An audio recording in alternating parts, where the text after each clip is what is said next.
The village of Udala had always been a land of hope, but on the night Governor Dike took office, the stars disappeared from the sky. Some said it was an omen, others called it a coincidence, but the elders knew the future had been sold before it even arrived. That night, Dike swore an oath not to protect his people but to rob them blind. His first act was not to fix the crumbling roads nor to provide clean water to the thirsty.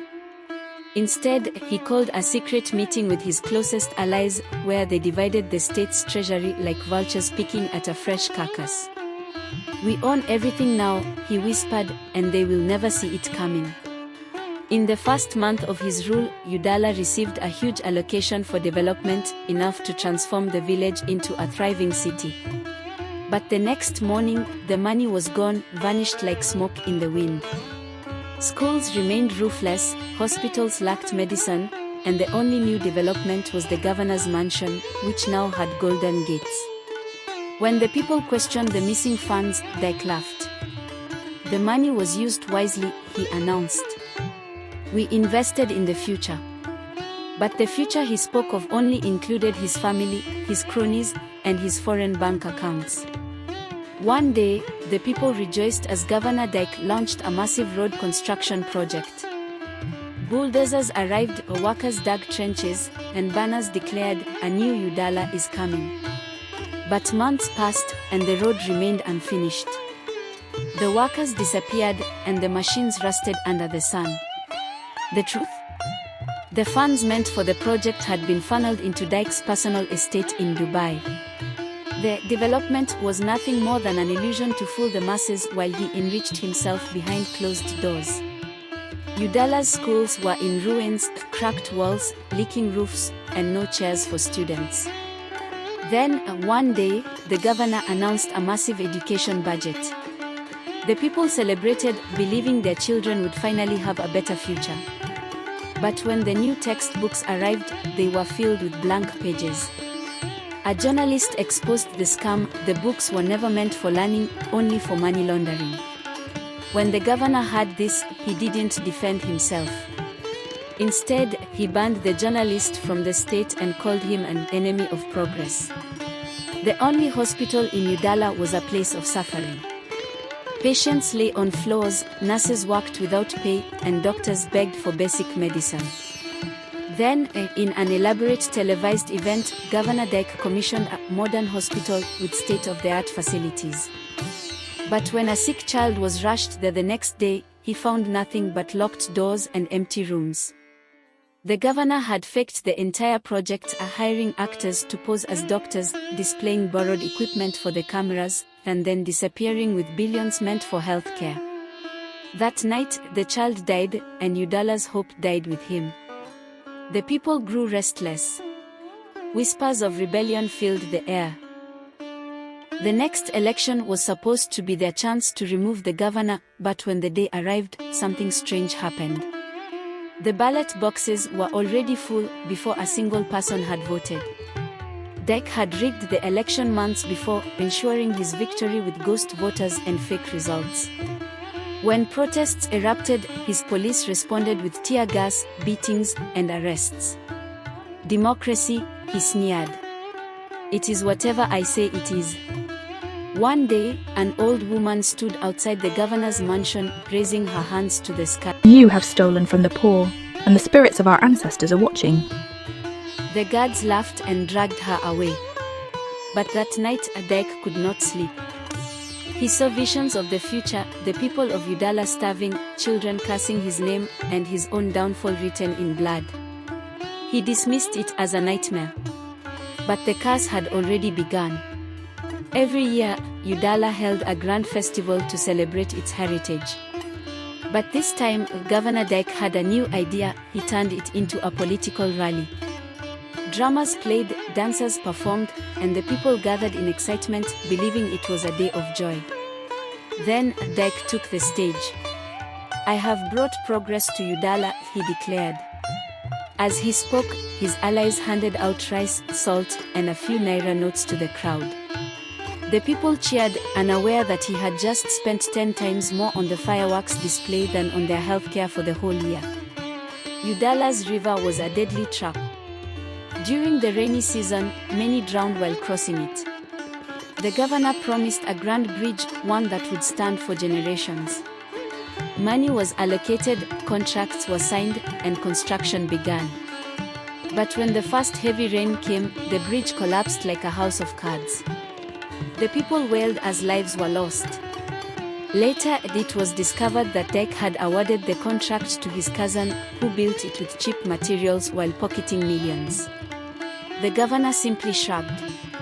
"Accidents happen," he said. One of Dike's biggest lies was his orphan rescue project. He promised to feed, clothe, and educate every orphan in Udala. Cameras flashed as he posed with hungry children, making grand speeches about their bright future. But behind the scenes, the food never arrived, the funds vanished, and the children remained in rags. Meanwhile, the governor's wife flaunted a new designer handbag worth more than the entire orphanage budget. In Udala, teachers, doctors, then civil servants had not been paid for months. They begged, protested, and even took loans to survive. But strangely, the handful of government officials were growing richer by the day. It was later exposed that Dike had created ghost workers, thousands of fake names on the payroll, all collecting salaries that went straight into his pocket. Meanwhile, real workers starved, unable to send their children to school. Desperate to develop Udala, the governor took a massive loan from a foreign country. He promised the people roads, schools, and electricity. But once the money arrived, something strange happened, it disappeared. Years later, the lenders came knocking. With nothing to show for the money, Udala was forced to pay back with heavy taxes.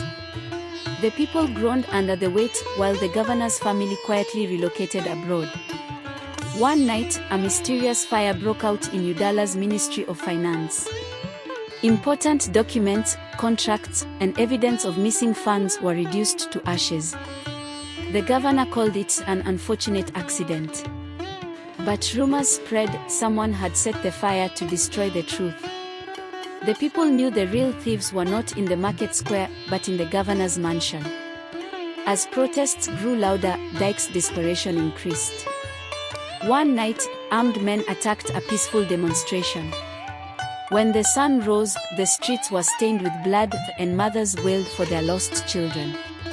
Yet, the governor appeared on television, smiling. "There is no crisis in Udala," he said. "Only troublemakers spreading fake news." For years, no one dared to challenge Dike.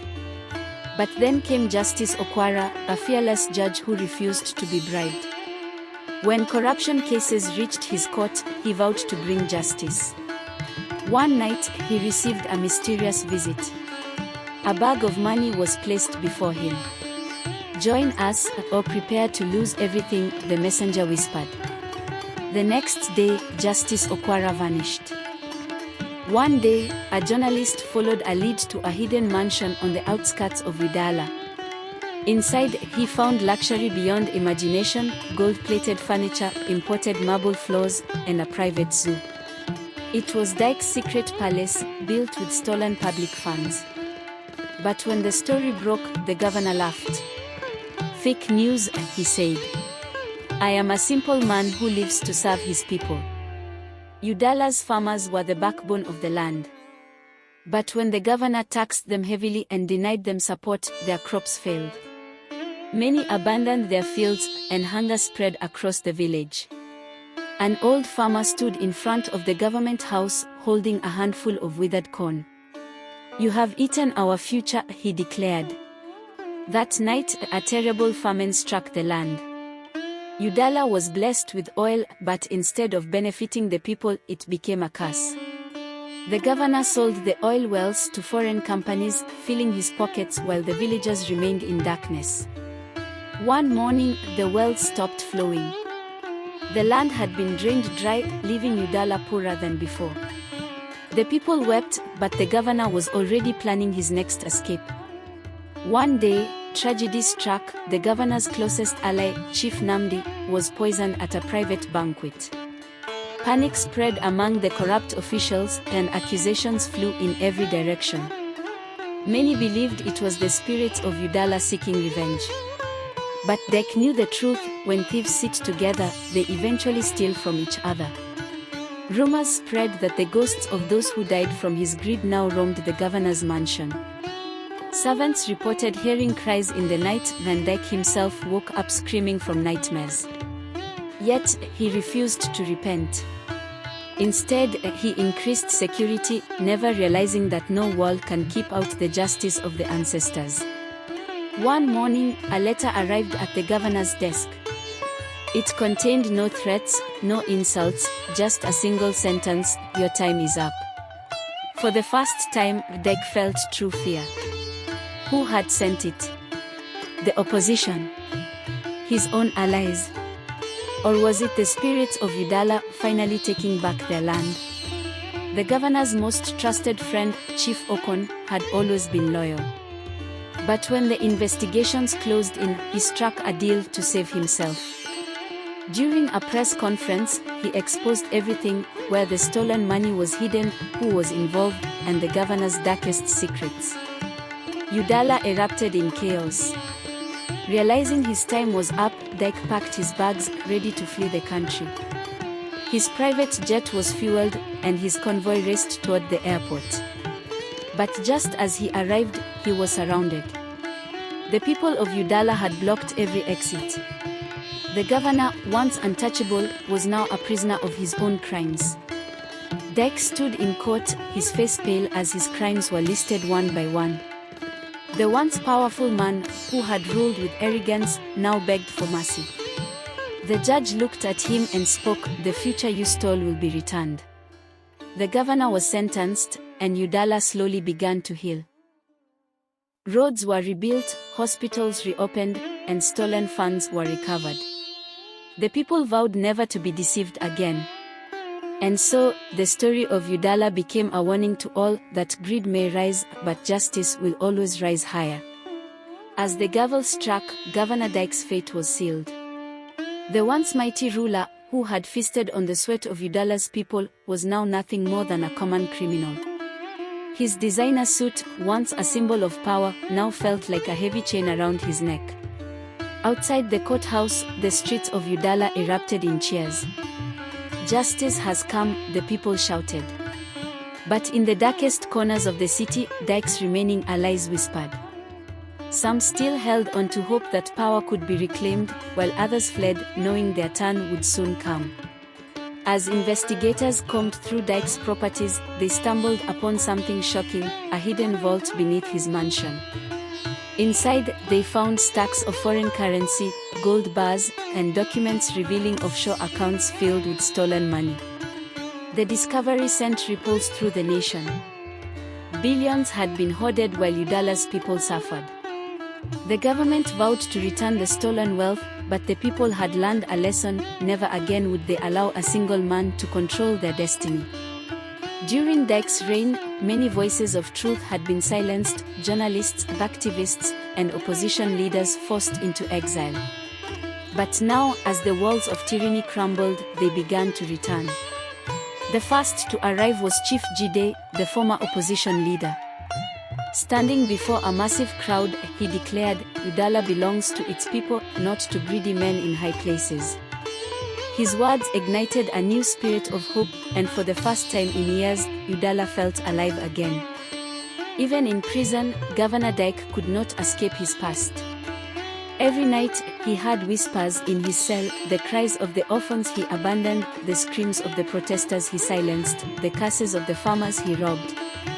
His mind crumbled under the weight of guilt and paranoia. He refused to eat, muttering to himself about spirits seeking revenge. By the time the guards found him one morning, his once proud frame had withered, and his eyes were filled with terror. With the old regime gone, the people of Udala took their future into their own hands.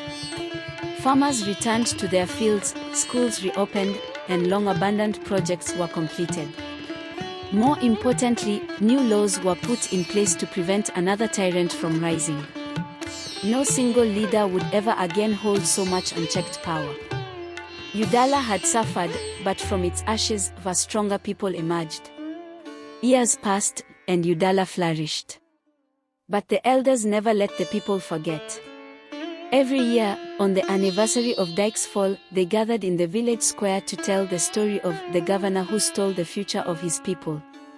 It became more than just a tale, it was a warning. Greed, corruption, and deceit would always exist, but as long as the people remained vigilant, no leader could ever steal their future again. And so, the story lived on, passed from generation to generation, a reminder that power belongs to the people, and that justice, no matter how long it takes, always comes in the end.